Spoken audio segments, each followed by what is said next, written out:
a sophisticated DevOps culture in your organization and automate your build and development pipelines?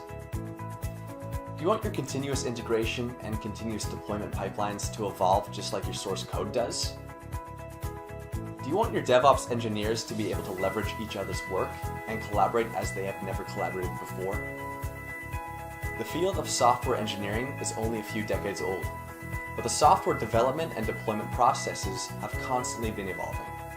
With the advent of cloud computing, virtualization, and plethora of scripting languages, the DevOps revolution has taken the world of software development by storm. Today, software engineers build complex software for a global audience to meet the ever-growing digital demands. As a result, the industry tries to keep up with the needs and competition.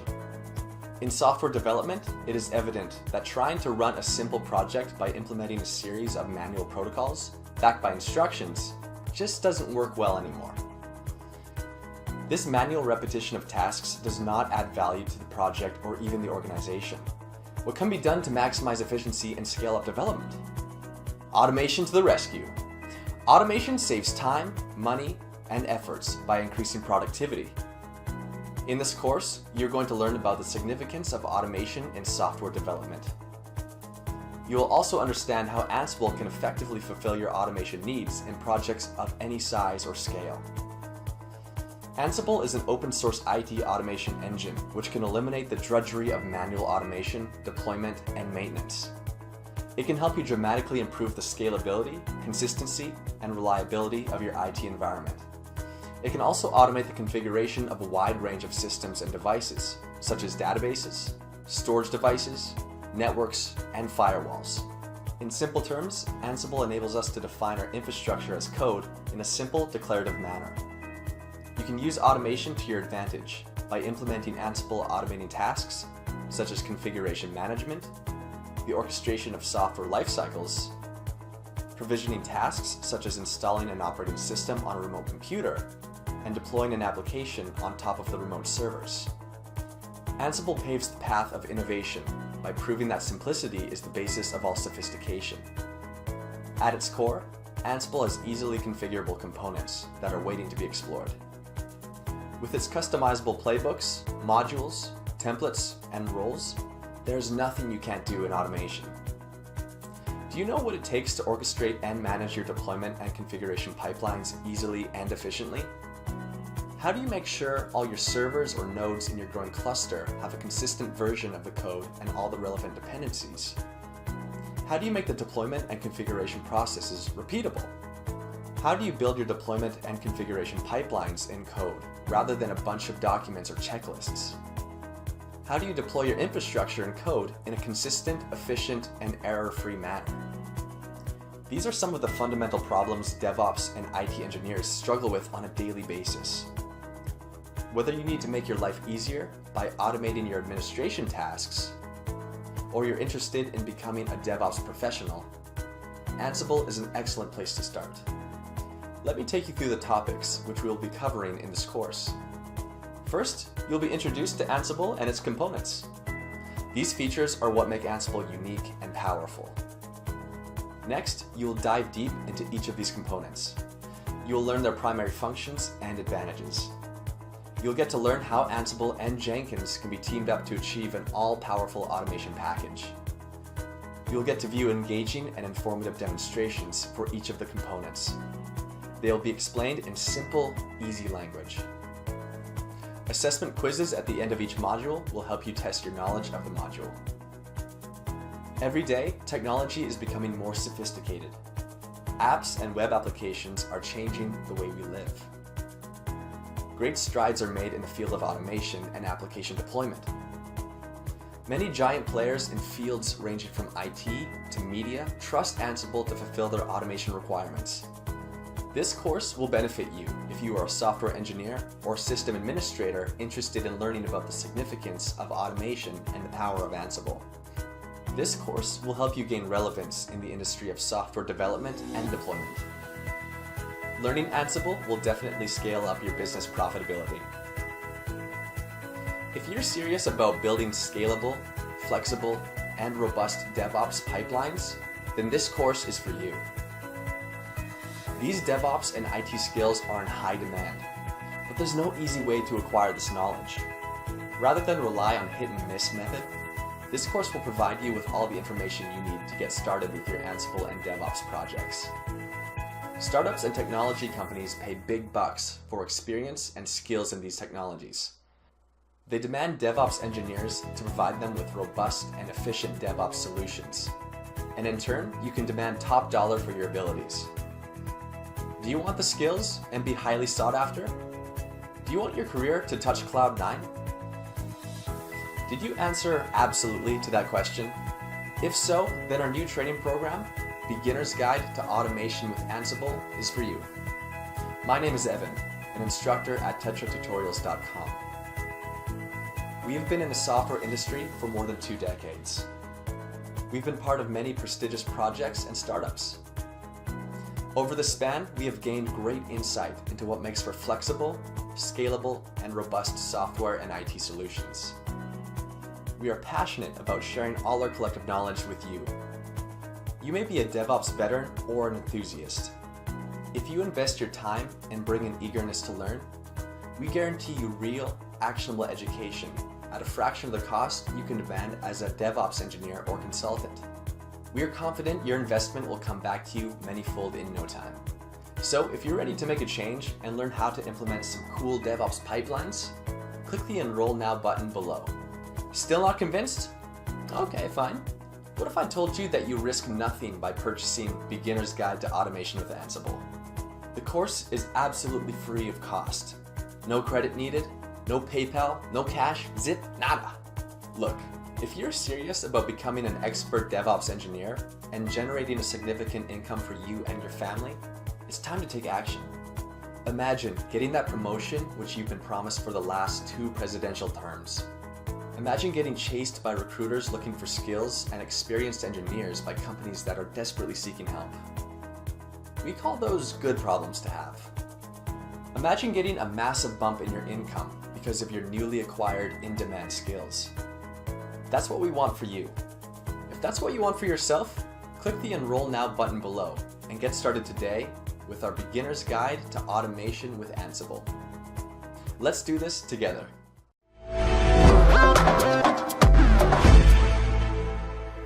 Hello, and welcome to the course Beginner's Guide to Automation with Ansible. Software engineering is only a few decades old, but the software development and deployment processes have been constantly evolving. With the advent of cloud computing, virtualization, and plethora of scripting languages, the DevOps revolution has taken the world of software development by storm. Technology today is sophisticated, and developers are building complex software to meet the ever-growing digital demands. As a result, the industry tries to keep up with the needs and competition. In software development, it is evident that trying to run a simple project by implementing a series of manual protocols backed by instructions just doesn't work well. This manual repetition of tasks does not add value to the project or even the organization. What can be done to maximize efficiency and scale up development? Automation to the rescue. Automation saves time, money, and efforts by increasing productivity. In this course, you're going to learn about the significance of automation in software development. You will also understand how Ansible can effectively fulfill your automation needs in your day-to-day implementations. The software development and deployment processes have been transformed over the years. From simple software running on one central server to complex systems running on multiple servers in the cloud. Provisioning and managing complex server architecture across different environments can be a challenge. In most cases, this is the major cause of product releases and iterations. Traditionally, you would manually provision servers, install all the dependencies, and then launch software within those servers. This approach has its flaws. Say, if disaster strikes and your infrastructure gets corrupted or fails, to spin new servers, you have to go through the same painful process all over again. Frustrating, isn't it? But by introducing IAC, infrastructure as code, these things become manageable. Infrastructure as code is the process of managing and provisioning computing and networking infrastructure and their configuration through machine processable definition files. Rather than physical hardware configuration, you can use interactive configuration tools to define, provision, and maintain your infrastructure. There are many tools such as Terraform, Puppet, Chef, Ansible, etc. that can be used to achieve this. However, in this course, we will be looking into Ansible. So, what is Ansible? Ansible is an open source automation platform that is used for configuration management, application deployment, task automation, etc. It can also do IT orchestration to run tasks in sequence and create a chain of events which must happen on several different servers or devices. In simple terms, Ansible enables us to define our infrastructure as code in a simple, declarative manner. In this course, you will get a hands-on walkthrough of various features and functions offered by Ansible. How to install Ansible, how to write our very first playbook, you'll learn the ways to use the Ansible command line, how to debug playbooks, and how to develop a playbook on our own. In this course, you're going to learn about the significance of Ansible in today's times of technology and innovation that rely highly on automation. In this course, you'll be introduced to automation, its significance in the field of software development, Ansible at a glance, what is Ansible and what you can do with it, and key features of Ansible, what makes Ansible stand apart from the crowd. Now that you've seen the course overview, what are you expected to take away from this course? By the end of this course, you will be able to define the concept of automation and its scope of relevance in the IT infrastructure, explain what is Ansible, list the key features of Ansible, and achieve highly efficient results by using Ansible to execute software automation tasks in your day-to-day projects. Sustainable solutions like Ansible will help you scale up and achieve maximum results with minimal configurations. At tetratutorials.com, you focus on in-demand skills and real-world education. Gaining this practical knowledge and experience with Ansible will be very valuable for your career. And it will be a right step towards improving your work or project or career prospects. The more in-depth knowledge you have about Ansible, the more marketable you will be. Doesn't this pique your interest? Let's start learning. Let us start with a background of automation and automation tools.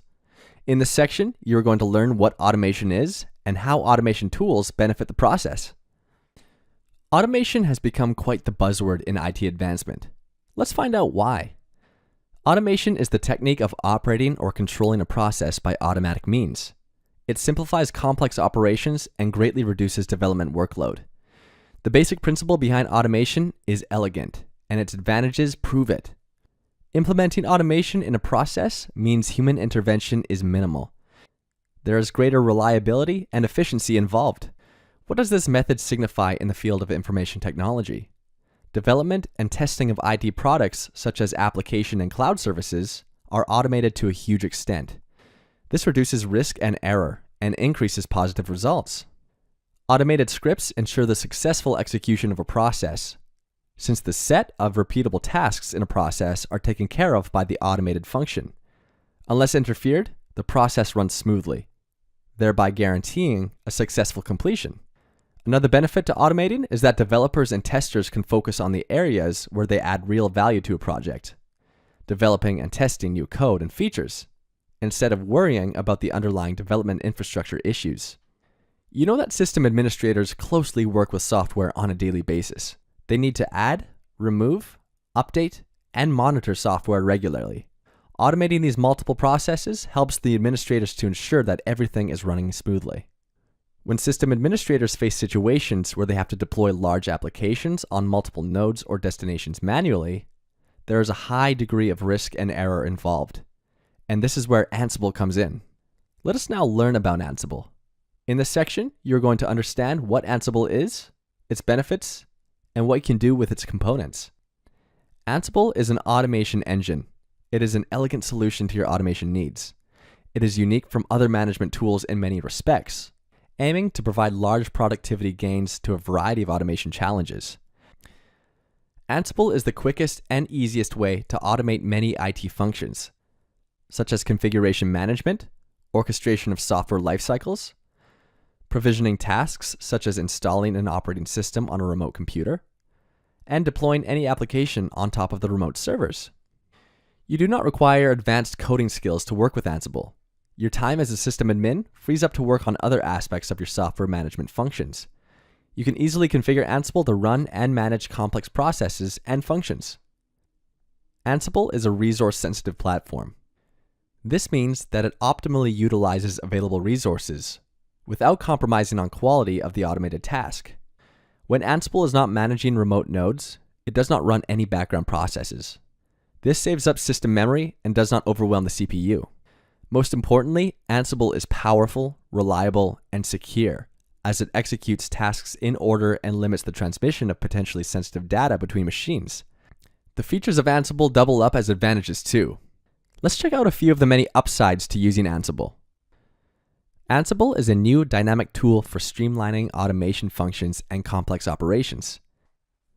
It is easy to set up and configure, which is a real advantage when it comes to handling complex processes and large-scale deployments. With its streamlined efficiency, it has proven to be a boon for IT administrators as it automates to mundane tasks of automation and system upkeep. Ansible has a huge engaging online presence in the form of a support community, with thousands of experienced members sharing their knowledge and expertise. The community aims to provide solutions and keep the world updated with the latest developments in Ansible. There are many benefits of working with Ansible. It is a pit stop for your automation requirements, especially in a secure, agentless environment. Let's take a look at some of them. These are a few of the many benefits of implementing Ansible as an automated solution. Ansible does not require any dedicated agents to work on it. It only needs OpenSSH or Python on the remote servers. OpenSSH is one of the most critically reviewed programs in the entire world, and is the foundation of secure access on their platforms. Ansible's whole architecture is structured around the concept of idempotency. The core idea is that you only run Ansible's automation as needed, and you can repeat it without any side effects. Ansible is useful in environments where different users have different levels of access. For example, developers, administrators, and QA engineers have managed access to their respective isolated environments. There is no accidental risk of a developer pushing content to production. The ability to manage systems without installing additional agents makes Ansible a consultant's best friend. It is your best bet when it comes to maintain a deployment system, because Ansible efficiently reuses connections and engages a minimal amount of internet traffic. With all these and many more advantages, Ansible is truly an icon for innovation.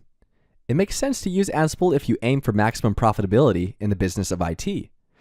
With a product so powerful, handling complex processes on a large scale becomes easy. As you progress through the Ansible course, you will discover a whole new world with scores of features and attributes designed to make life easier in automation and system management. And due to these benefits and many other features which Ansible brings to the table, companies across the world are embracing Ansible. These are just some of the most recognizable names who have adopted Ansible as part of their infrastructure. Needless to say, with companies like Cisco, NASA, EA, and GoPro putting their faith in Ansible, this automation solution is here to stay. Before you get going with the course content, let's talk about some housekeeping items.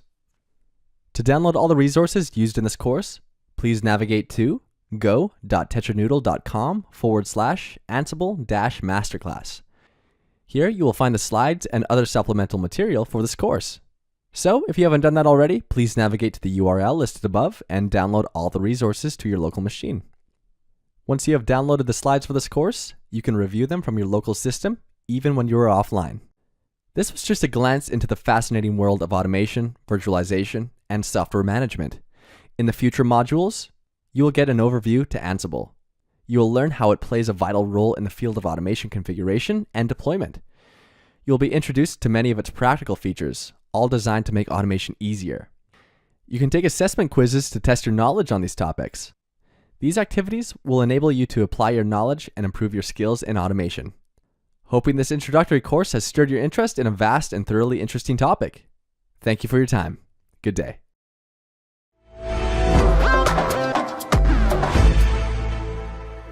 Hello and welcome. This is the first module on Ansible configuration. This module uncovers a whole new arena of seamless automation to advance IT and business development. You will learn how to configure Ansible and some of its basic components. Let's get started.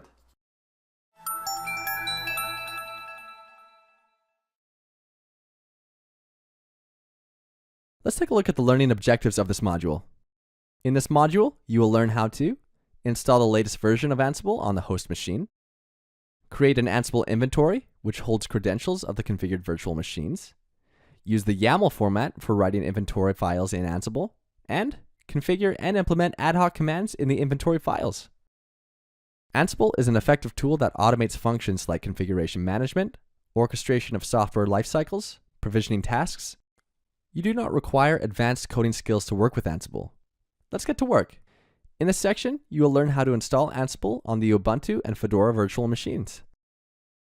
Before proceeding with the installation, let us review the demo environment which has been set up for Ansible. In this environment, you have 3 machines deployed. The first machine is the VMware host machine, which will also act as an Ansible host. That is where you're going to run your Ansible commands from. And you're going to use 2 hosts for testing purposes. The first host is an Ubuntu VM, and the second host is the Fedora VM. Just to clarify, Ansible does not need a dedicated host to run a service or anything like that. But we are choosing to set it up this way so that it is clear where the commands are run from. There are no specific hardware requirements for Ansible like CPU or memory limits. These could be very tiny instances with 256 megabytes of RAM. That will be just fine for the upcoming course demos. Ansible can be installed in 2 ways. One is the Python package manager, and the other is via regular package manager and package repositories of Linux. Let's understand how the Python package manager works.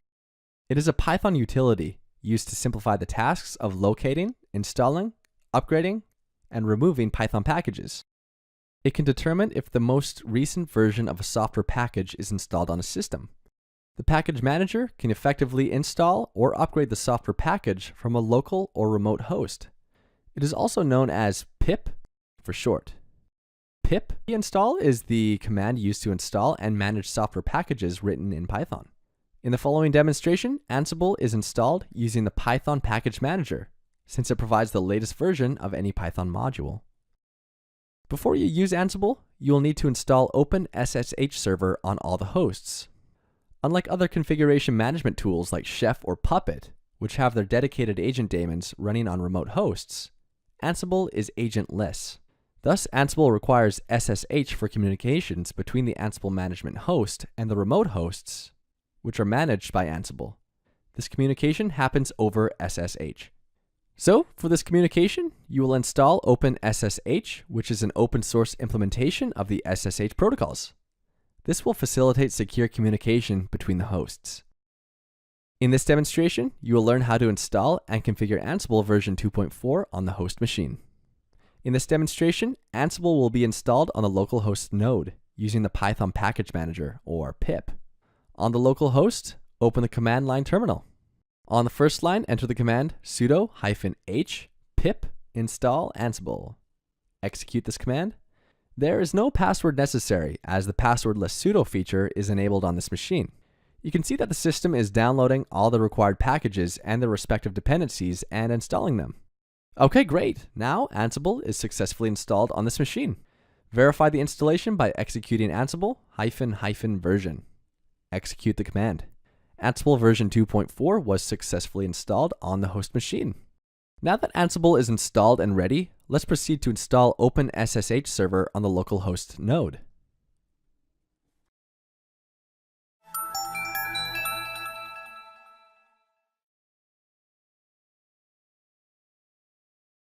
The use of SSH is widespread today, as it provides a secure, encrypted channel for the client and server to communicate. Let's learn more about this concept. The SSH protocol employs a public key of cryptography, which requires 2 separate keys. One is private or secret, and the other is public. Together, they are known as a key pair. SSH key pairs are used by the host to authenticate the server it wishes to access. The key pair is generated and registered on the required servers to establish a secure communication. In order to generate key pair, you must first install the OpenSSH server on the local host. Ansible uses playbooks which consists of tasks and roles.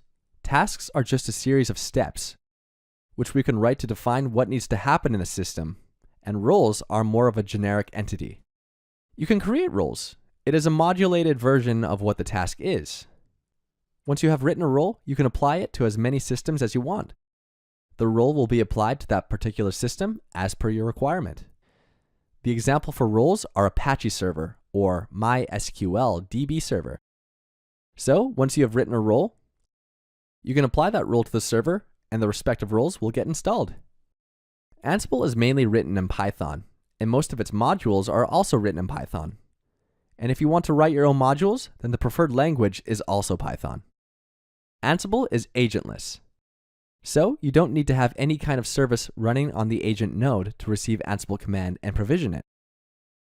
Now, to understand what Ansible Playbook is, let's take a look at an example.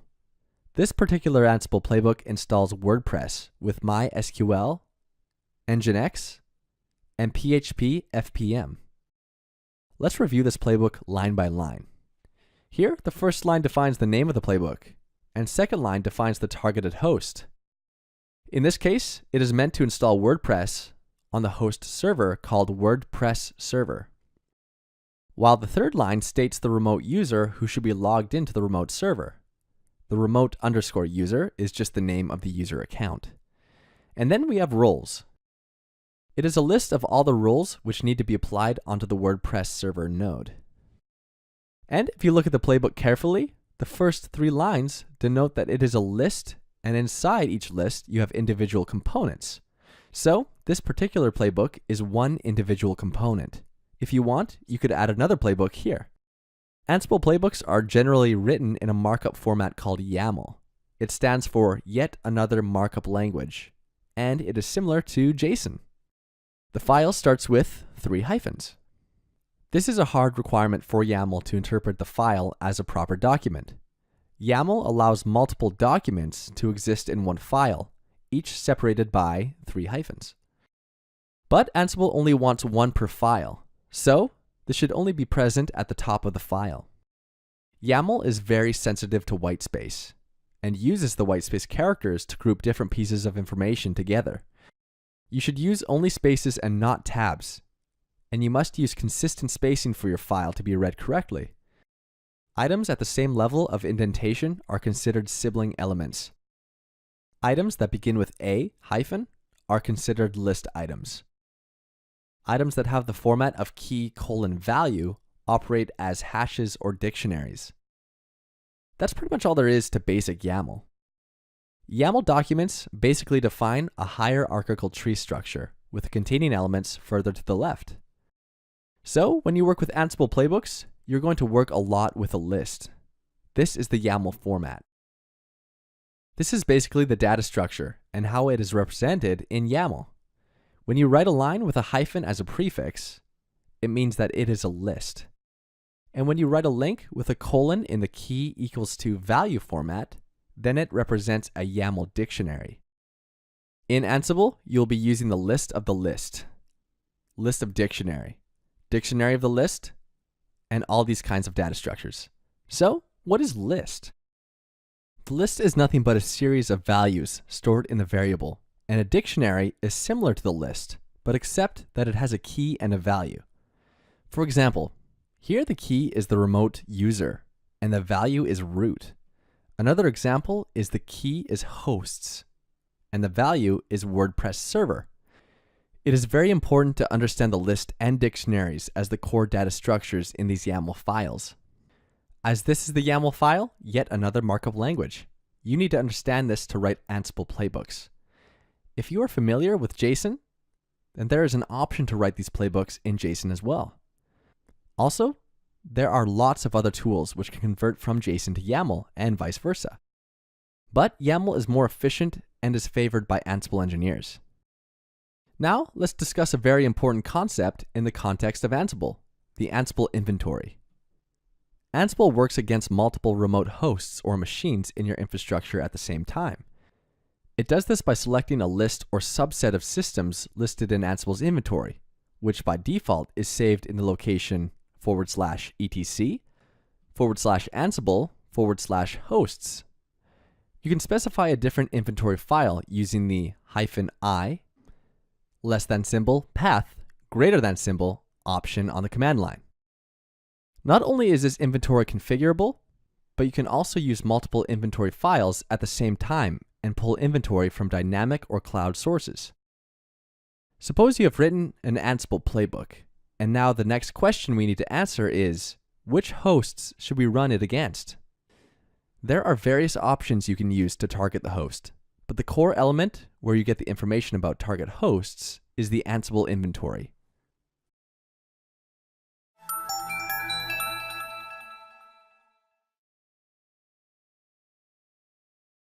Ansible inventory is nothing but a file with a series of hosts which can be grouped. The inventory file also has different host-specific variables defined in it.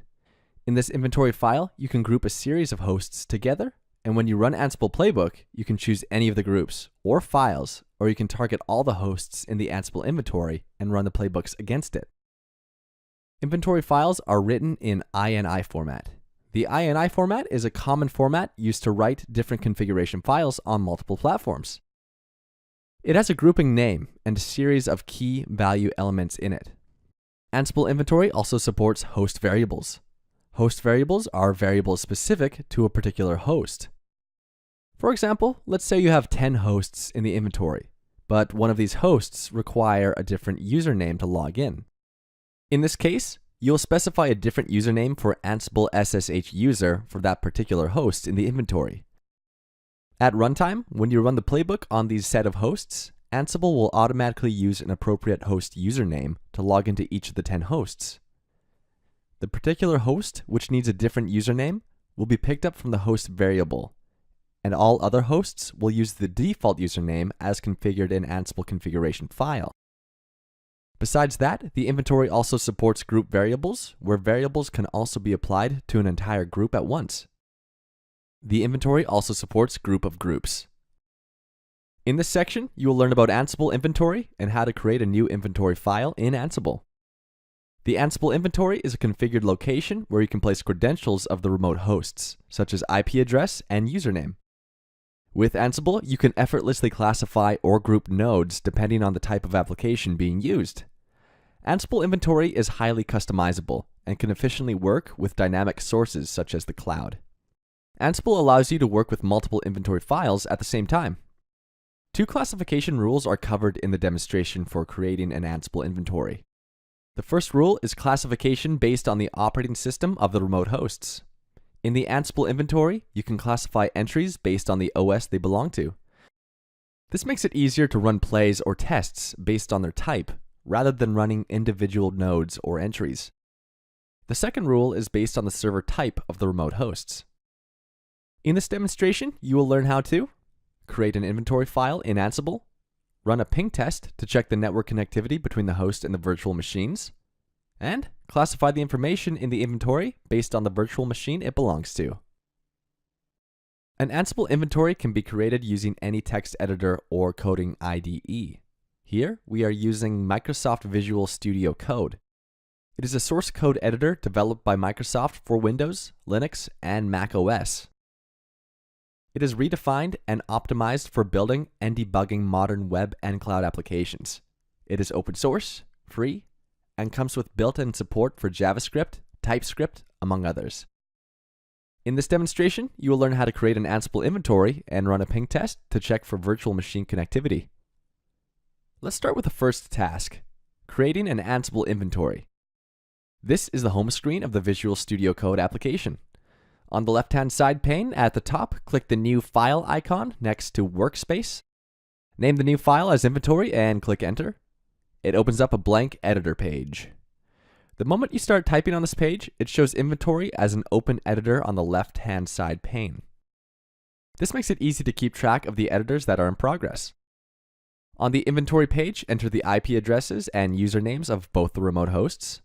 This way, it informs Ansible that these are the servers to be managed. On the first line, enter the IP address of the Ubuntu VM, followed by the variable for the username, along with the input value 192.168.180.131 Ansible _SSH underscore user equals tetra-noodle. On the second line, enter the same variable for the Fedora VM. That is IP address, followed by a variable for username, and then the input value 192.168.180.136, Ansible underscore SSH underscore user equals tetra-noodle. The next task is to run a ping test in order to check if Ansible can access the Ubuntu and Fedora virtual machines. Visual Studio Code has an integrated command line terminal. The Ansible ping test can be conducted via the Visual Studio Code terminal. To open the terminal, go to the View menu and click the Integrated Terminal command. The top right corner of the terminal displays what language is currently being used for scripting, Bash. On the first line of the terminal, enter the command ansible all-m ping-i inventory. The purpose of the ansible all command is to target all servers. The -m is the M flag, used to specify the type of test, which is a ping test in our scenario.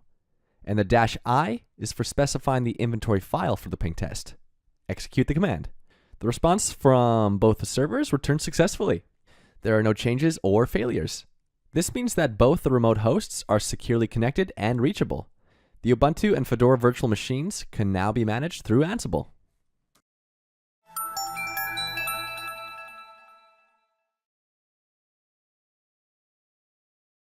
The next task is to classify entries in the newly created inventory file based on their operating system they belong to. This makes it easier to classify complex inventory files that hold a lot of information. Let's follow the .ini file format, which is a simple, human-readable file extension to specify the remote servers for each of the nodes. On the inventory file on Microsoft Visual Studio Code, enter the classification name for the remote server for the first entry. Let's say you want to classify the nodes based on their operating system. In that case, you can input Ubuntu in square brackets, and this is the classification now. On the next line, enter the name for the second classification entry, Fedora in square brackets. This is how the entries can easily be classified. You can now run any tests or plays from this inventory. To run a ping test on the Ubuntu server, navigate to the integrated terminal in Visual Studio Code.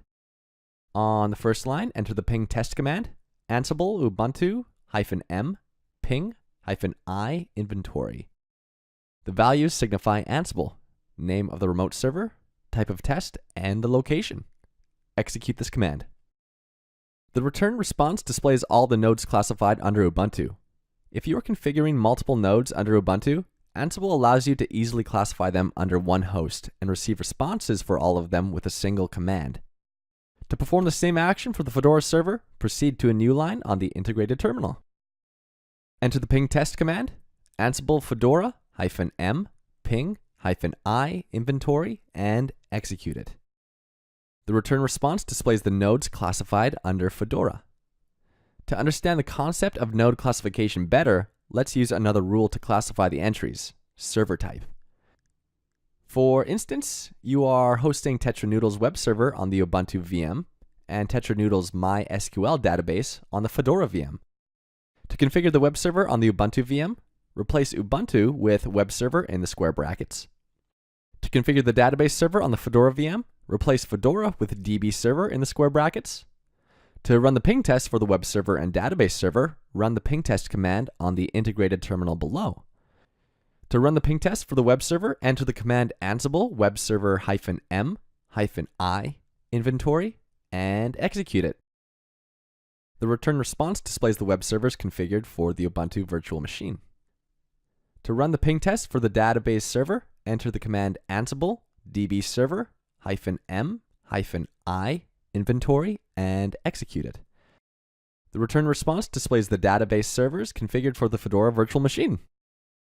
Using this feature of Ansible, you have the flexibility in specifying the nodes on which you want to run the Ansible playbooks.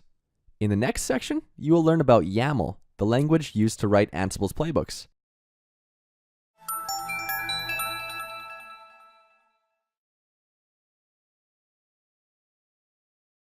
In this section, you will learn about YAML, the markup language which you can use to write Ansible's playbooks. You will also view how to create a YAML file in Ansible. YAML stands for Yet Another Markup Language. It is a human-readable data serialization language. It is commonly used for configuration files and applications where data is stored or transmitted. Files written in the YAML format have the .yml extension and are saved in plain text format. YAML keeps data stored in the form of a map containing sets of key value pairs. YAML libraries can be used to integrate the YAML format into several programming languages such as Python, Perl, JavaScript, etc. Integration with these popular programming languages makes it easier to use YAML in scripting. Let's proceed to the demonstration, where you will view how to create a YAML file.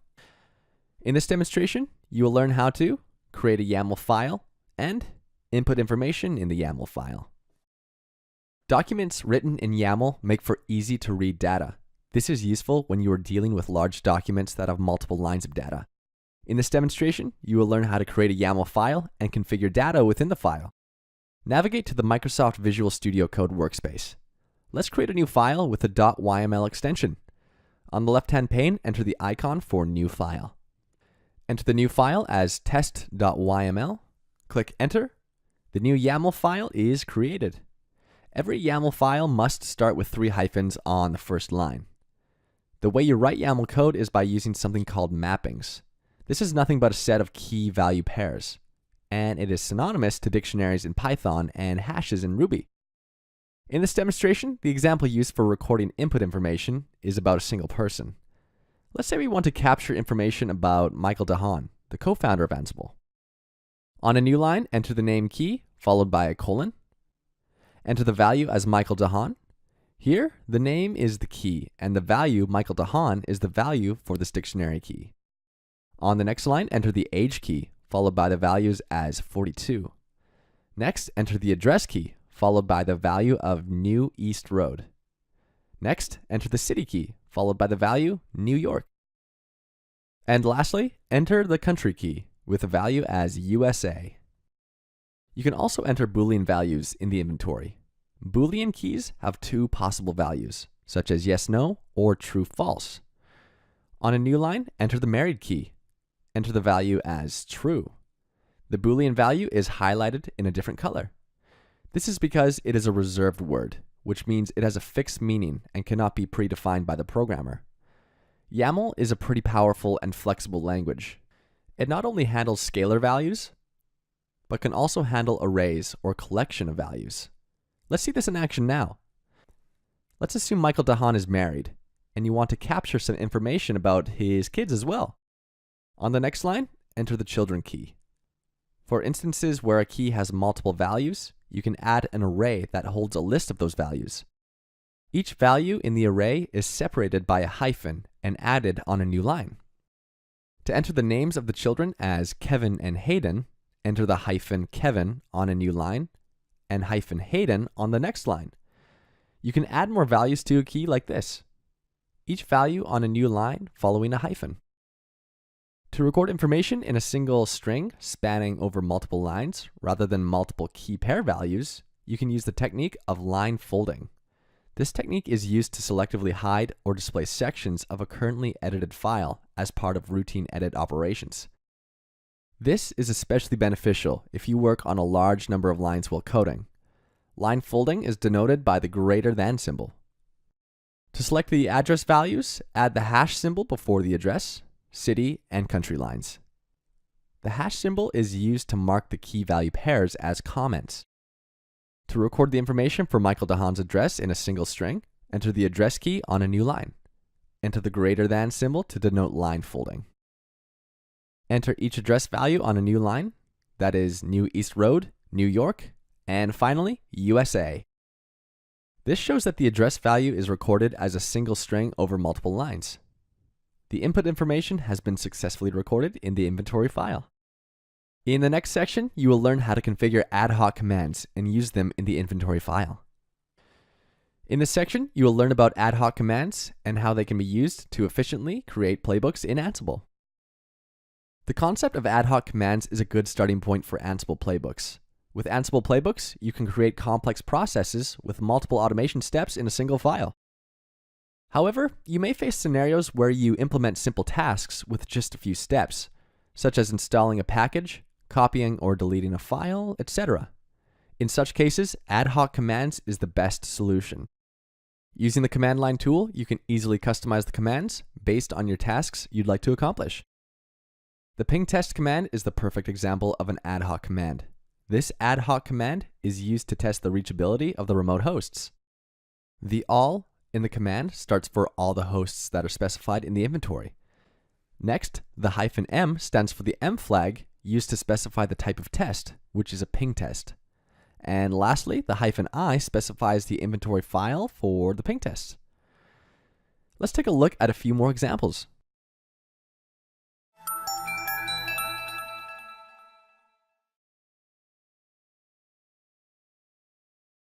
Here are a few instances of ad hoc commands, which will be tested in this demonstration. The first command is to install a package. Ubuntu and Fedora use different package managers, apt for the Ubuntu server and yum for Fedora.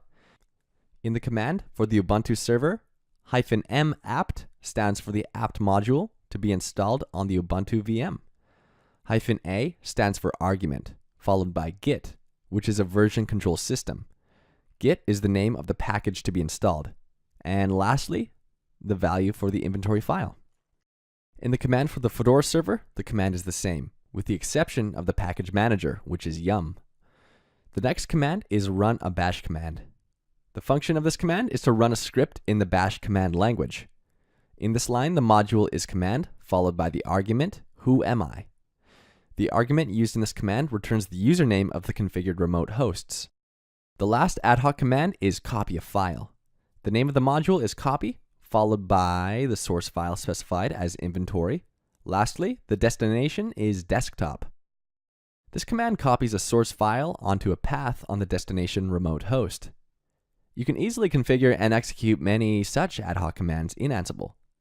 Let's proceed to the demonstration. In this demonstration, you will learn how to configure ad hoc commands and execute the commands via the inventory file. In this demonstration, you will learn how to configure ad hoc commands and execute them via the Ansible inventory file. Navigate to the Microsoft Visual Studio Code workspace and open the integrated command line terminal. First, let's execute a ping test and test the reachability of the remote hosts. Execute Ansible all -m ping -i inventory.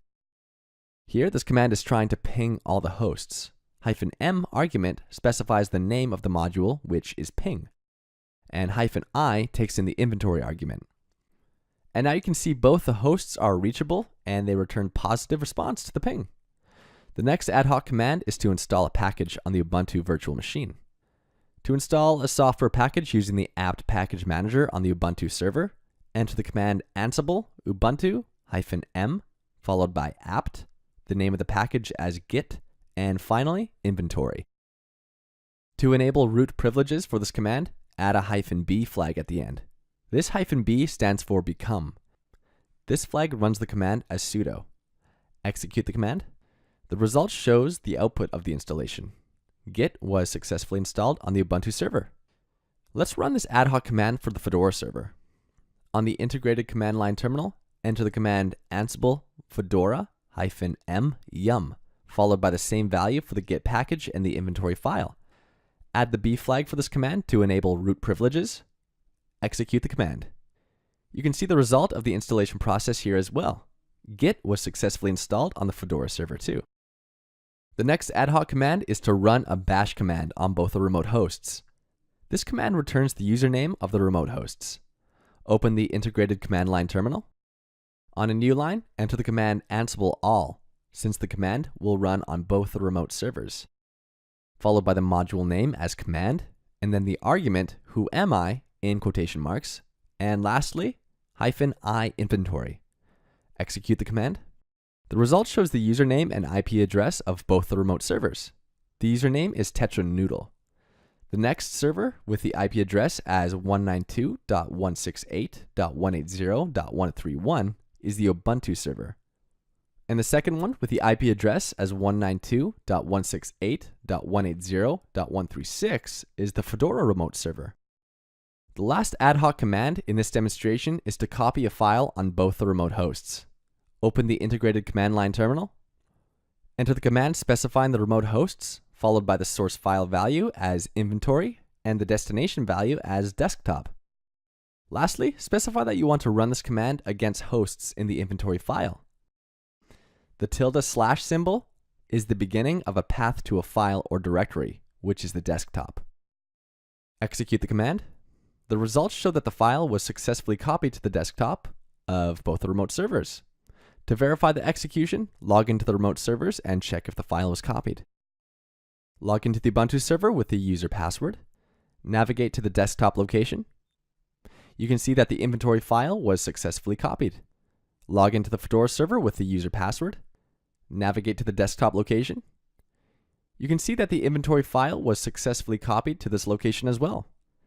With ad hoc commands, you can prioritize and configure the tasks that seem critical at a given time. Let's quickly summarize what you learned in this module.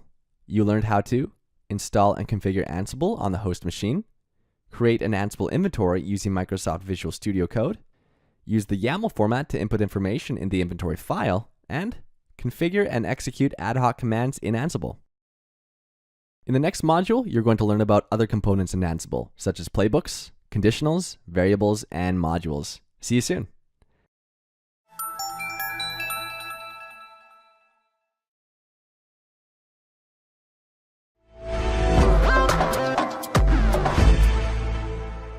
Hello all, welcome back to another module on Ansible. In the previous module of the course, you learned about major concepts of Ansible and how to configure them. You viewed demonstrations on how to install Ansible, create an inventory file using YAML, and configure ad hoc commands in Ansible. These demos showed you how to work with Ansible in remote environments. This module will continue to dig deeper into the Ansible feature set. Here, you'll be introduced to critical features of Ansible, such as playbooks, variables, conditionals, and package managers. Let's get started.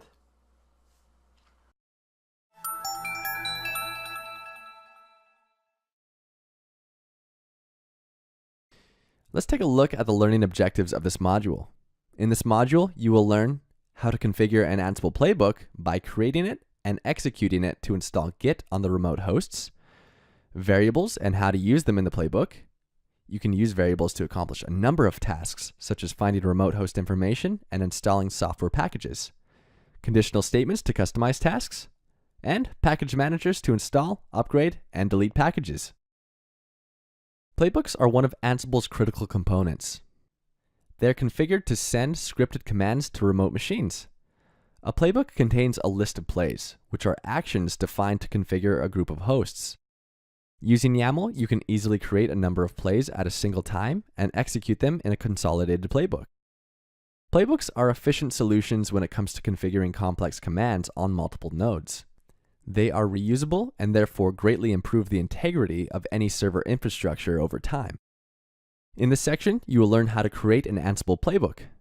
You will also learn how to use the playbook to install the Git package on the remote servers.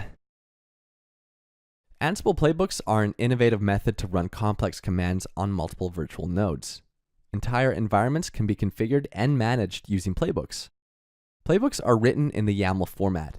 A playbook in Ansible is a set of plays that are designed to achieve a certain action on specific nodes. You can configure and automate a large number of plays without having to execute them individually.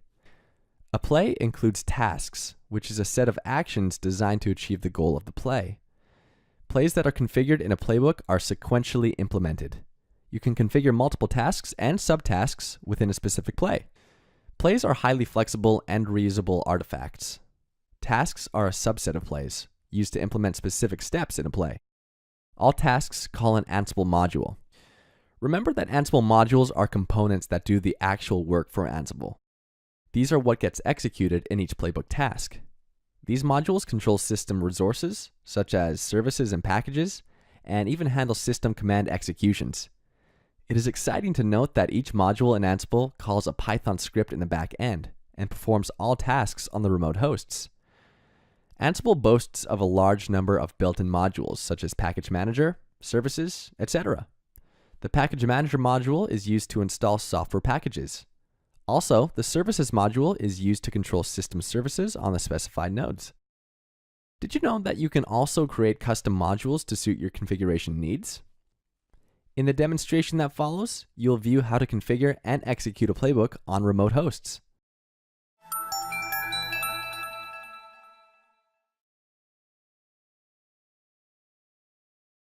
In this demonstration, you will learn how to create a playbook and use it to install Git on the remote servers. In this demonstration, you will view how to create a simple playbook in YAML using Microsoft Visual Studio Code. Git is currently not installed on both remote servers. To check this, let's log into the remote servers and verify. Log into the Fedora remote server and navigate to the command line terminal. Enter the command git followed by 2 hyphens and then version. Execute the command. The result shows that the git command was not found, which means that the package was not installed on the Fedora remote server. Let's verify on the Ubuntu remote server. Log into the Ubuntu server and navigate to the command line terminal. Enter the same git command, git 2 hyphens and then version. Execute the command. The result shows that the git package is not installed on the Ubuntu server as well. Let's proceed to playbook creation. Navigate to the Microsoft Visual Studio Code workspace. On the left-hand pane, click the new file icon. Name the new playbook as install_git.yml. Click enter. The new playbook is successfully created and is ready to be configured. You will now view how to create plays in the playbook. For the purpose of this demonstration, 2 plays will be created. The first is to install Git on the Ubuntu server, and the second play is to install Git on the Fedora server. Open the install_git.yml playbook. On the first line of this file, enter 3 hyphens, as this is a YAML file. To create the first play, enter the name key, followed by a colon, and then enter install Git on Ubuntu. This is the name of the play, and it helps you organize the playbooks and make them more readable. The nodes in the inventory file are configured as Ubuntu and Fedora, as demonstrated in the inventory file. On the next line, configure the hosts for the play. Click the spacebar twice and enter the hosts key, followed by a colon. Enter Ubuntu, since this play will install Git on the Ubuntu server. In order to execute the playbook on the remote server, you require root privileges. In order to enable the privileges, on a new line, enter the become key, followed by true. This command defines the user as root and enables the root privileges. To configure tasks for this play, enter the tasks key on a new line. There are multiple tasks for this play, and therefore they must be listed in the form of arrays, each task on a new line followed by a hyphen. On a new line, enter a hyphen followed by the name of the task as install Git. Each task calls an Ansible module for execution. On the next line, enter the package manager for the Ubuntu server, which is apt, followed by the name of the package to be installed on Ubuntu, name equal to Git. The first play of this playbook is ready. Let's create the next play for the Fedora remote server. Enter the name of this play as install Git on Fedora. Enter the hosts as Fedora. This play will install Git on the Fedora server. To configure tasks for this play, enter the tasks key. Next, enter the name of this task as install Git. Enter the package manager for Fedora, which is yum, followed by the name of the package to be installed, name equal to Git. Both the plays are created, and the playbook is ready to be executed. Except for one thing. You need root privileges to install these packages on the remote hosts. To enable root privileges for the user, enter the become key followed by true. Ansible allows you to become another user, different from the user that logged into the machine, the remote user. Let's add the become directive to both plays. To execute this playbook, navigate to the integrated terminal on the workspace, enter the execution command ansible-playbook, followed by the name of the playbook, which is install_git.yml. Lastly, enter the inventory flag, -i inventory. Execute this command. You can view the progress of installation on the terminal. The play is being executed on the Ubuntu server. The execution is gathering facts about the remote server, such as CPU space, RAM speed. The changed status of the task shows that something has changed on the remote host. and usually it signifies that the play was successful or Git is successfully installed on the Ubuntu server. The execution has now moved to the Fedora server. The execution gathers facts about the Fedora server as well. The change status of the task shows that Git is successfully installed on the Fedora remote server as well. To verify the installation, log into the Fedora remote server and navigate to the command line terminal. Enter the command git followed by 2 hyphens and then version. Execute this command. You can see that Git version 2.9.5 is available on the server. To verify the installation on the Ubuntu server, log into the server and navigate to the command line terminal. Enter the same command, git 2 hyphens and then version. Execute this command. Git version 2.7.4 is now available on the server. This shows that the playbook execution was successful. In this way, you can easily configure and execute multiple playbooks in Ansible.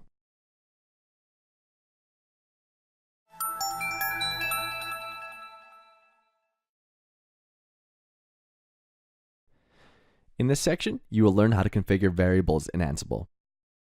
Although Ansible is a highly efficient programming software, it does not contain all features required for programming. Still, it is compatible with many aspects of programming language. One such aspect is variables. These are similar to container, holding some value and can be reused multiple times.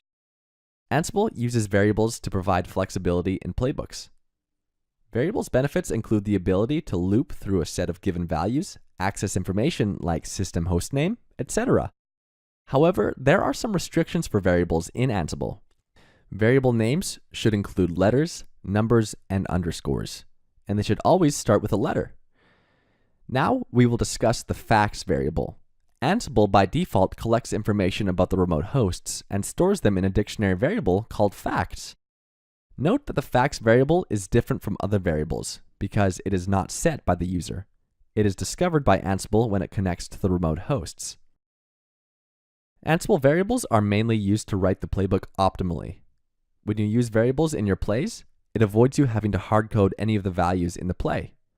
For example, if you are writing a play for WordPress installation and you want to specify that you want to run your WordPress instance to run on a different port other than 80, then rather than hard-coding the port number, you can just create the variable to hold the value of the port. Say you need to use this port number in multiple places in our playbook, for the web server, for firewall, and for some other configuration changes. Rather than repeating the hard-coded value all over the place, you can just use the variable instead. Now, in the future, if you want to make a change to the port number value, you do not need to scan the whole playbook and make numerous changes, just change the value of the variable, and you are all set. Most of the variable naming conventions which apply to other programming languages remain consistent in Ansible, especially the conventions followed by the Python platform. There are certain rules for the variable names that you must follow, like you cannot use hyphen in a variable name. The variable name can be alphanumeric, but it should start with the alphabet, not with a number. Variable names cannot contain spaces, and certain other special characters are also prohibited, like ampersand or percentage. In the upcoming demos, we are not going to use any complex name for the Ansible variables. Variables can also be grouped together in a file, say a configuration file. So, where can you define your variables? You can define your variables in the inventory file, which by default is located at /etc/Ansible/hosts, as you saw in previous sessions. You can also use them in playbooks. Files. You can define your variables in a separate file and include it in your playbooks. At runtime, Ansible will be able to pre-process the variable files and include the information contained in them. Roles are the best way to organize your playbooks. Roles are ways of automatically loading certain vars underscore files, tasks, and so on, based on a known file structure. Grouping content by roles also allows easy sharing of roles with other users. You can use variables in roles as well. In almost all configuration management tools like Ansible or Puppet, there are these things called facts. In the context of other tools, its name may be something different. For instance, when you use Puppet, you call this fact as Puppet Factor. So, what is an Ansible fact? Well, a fact is a detail or piece of information collected from a remote host. Facts are information derived from speaking with your remote systems. These facts can be used for your playbook for various purposes, like for grouping nodes. Ansible uses facts, which is mainly system and environment information. Ansible gathers context before running tasks. Ansible uses these facts to check state and see if it needs to change anything in order to get the desired outcome. This makes it safe to run Ansible tasks against a server over and over again. For an example, suppose you have a big data center with 1,000 nodes, wherein each node belongs to a certain category or certain operating system. Ansible facts will basically provide a whole bunch of details about any particular host. It provides the details like IP address of the system or IP address of all the interfaces, the OS details, the kernel details, or the hardware details. It will basically provide all the basic system information, which you can use in your playbook to perform operations against it. For example, if you need to collect details of all Ethernet 2 IP address in a particular group of hosts, in that case, you'll be using Ansible facts, because in the inventory, you might be having host name or the Ethernet 0 IP address, but at some point, you may need to make some configuration changes for a particular software, and you need to use Ethernet 2 IP address. So, in that, you'll be using Ansible facts to get all those details.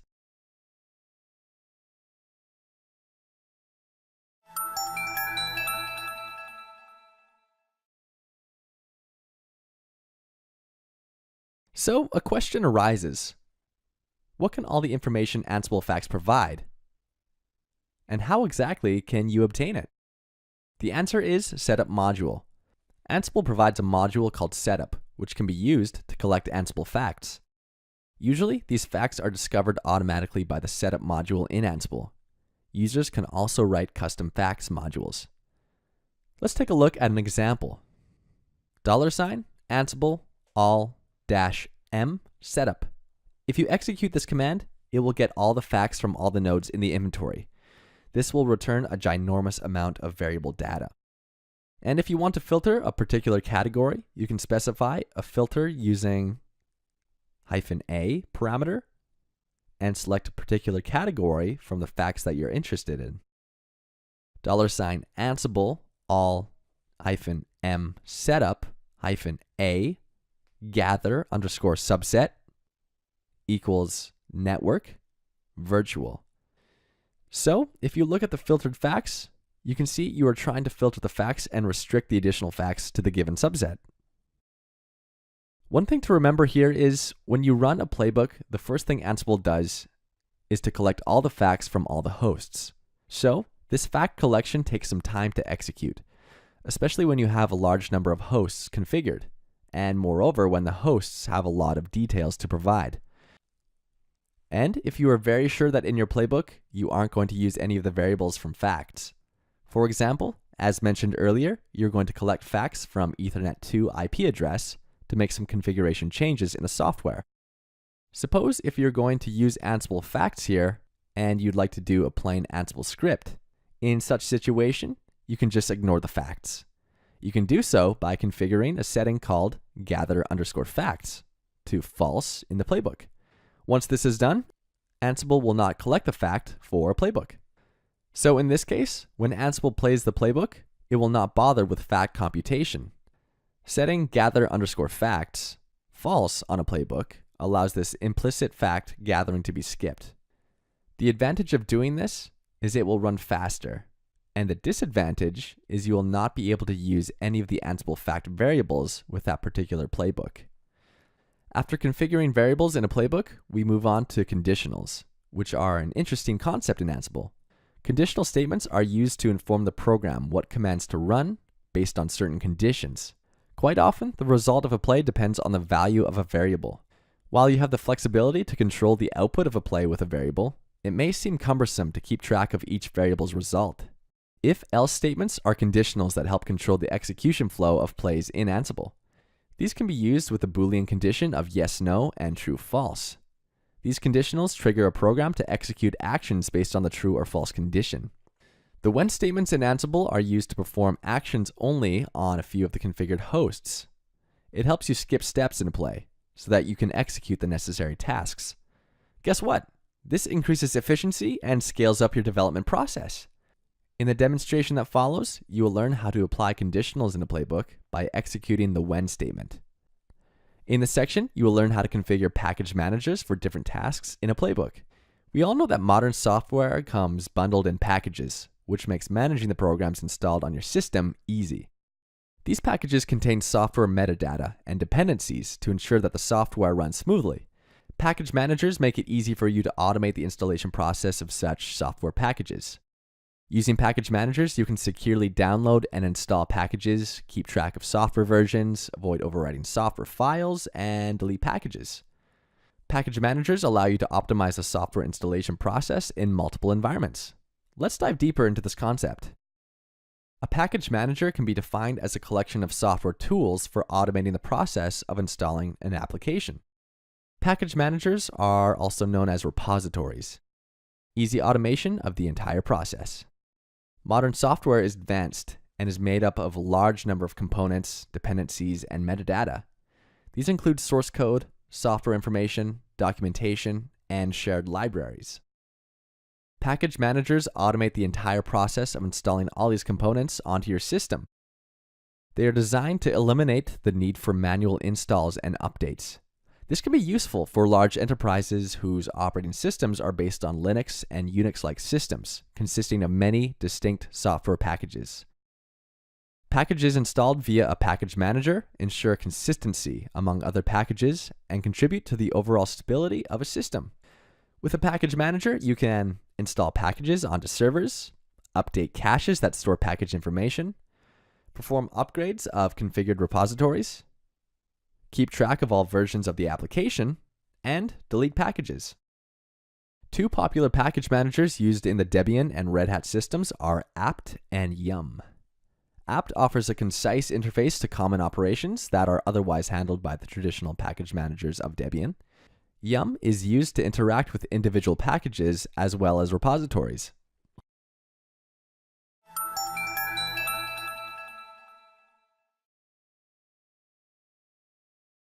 Let's quickly summarize what you learned in this module. You learned about how to create a playbook in Ansible, how to configure and execute the playbook by creating plays and tasks, variables in Ansible, facts variable in the playbook to gather facts about the remote hosts, conditional statements, and package managers to install, upgrade, and delete packages from the remote servers. These concepts enable you to efficiently install and configure complex software on remote environments. You can customize the Ansible playbooks to fulfill your automation needs and achieve the desired results. Ansible helps you accelerate your business process by increasing delivery and profitability. This also brings us to the end of the course. In this course, you learned all about this excellent automation framework called Ansible. With Ansible, you can securely and effortlessly scale up your automation goals and maximize your business profitability. We hope you enjoyed this course and found this information useful. We also hope you had as much fun learning about Ansible as we had putting together this course for you. Let's stay in touch. You can also connect with us directly via LinkedIn, Twitter, or email. We'll be glad to help you out in any way we can. Please do not forget to leave a review for this course. It will really help us and other learners. Please do check out our other top-rated courses we are offering. There are many special offers available for you in the last bonus lecture of this course. Please consider it as a token of appreciation for our current students.